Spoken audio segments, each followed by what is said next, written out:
Sejarah Kerajaan Pajajaran dan asal-usul Sunda di Jawa Barat. Sejarah Kerajaan Pajajaran atau Kerajaan Sunda, dimulai pada tahun 1130 Masehi dan berakhir pada tahun 1579 Masehi.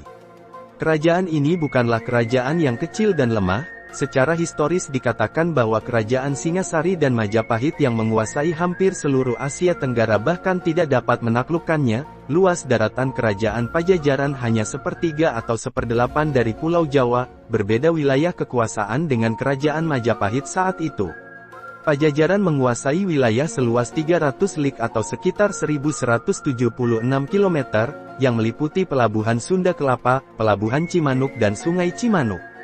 Dari catatan sejarah diketahui bahwa pusat pemerintahan atau ibu kota terakhir Pajajaran sebelum dihancurkan oleh umat Islam Demak dan Banten berada di sebuah kota bernama Dayo.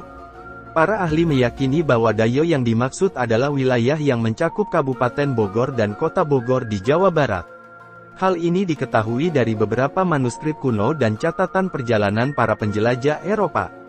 Tome Pires dalam Notes of Eastern Sumatra Travels menyebutkan bahwa Dayo adalah kota yang biasa didiami oleh Raja Pajajaran.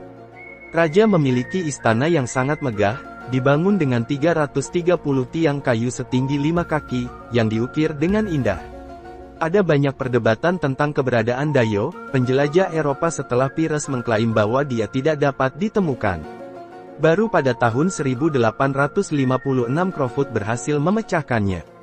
Selama masa jabatannya di Jawa, ia melakukan penelitian yang tercatat dalam Kamus Deskriptif Kepulauan India dan negara-negara sekitarnya.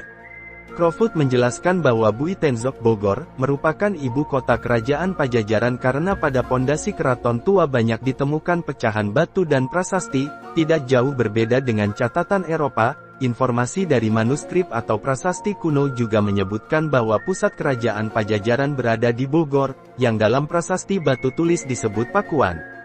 Ibu kota Pajajaran berpindah secara kronologis ke Galuh, Pakuan, Saunggalah, Pakuan, Kawali dan Pakuan. Wilayah ibu kota dibagi menjadi dua bagian, bagian dalam kota dan pinggiran kota, dikelilingi oleh benteng alam berupa bukit yang memanjang ke timur. Struktur ibu kota juga dibentengi oleh sungai alami, parit kecil yang melintasi bagian barat istana, dan benteng buatan di selatan. Benteng bertingkat ini dirancang untuk menahan serangan dari kekuatan Muslim luar Demak, Banten, Cirebon. Pada tahun 1579 Masehi, kekhawatiran tersebut terwujud. Kerajaan Pajajaran dihancurkan habis-habisan oleh umat Islam setelah melalui pertempuran sengit. Kerajaan Pajajaran berakhir di Pakuan, di tempat yang sekarang disebut Bogor.